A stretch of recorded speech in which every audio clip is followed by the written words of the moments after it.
The Birds by William Blake. He, where thou dwellest, in what grove?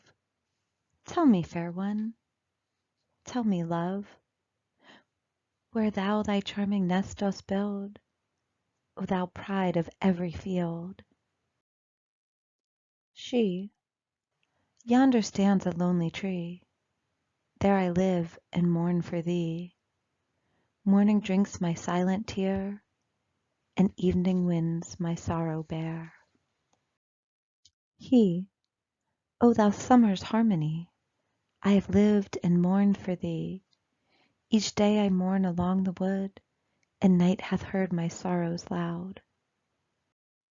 She, dost thou truly long for me? And am I thus sweet to thee? Sorrow now is at an end, O my lover and my friend. He, come, on wings of joy we'll fly to where my bower hangs on high. Come, and make thy calm retreat among green leaves and blossoms sweet.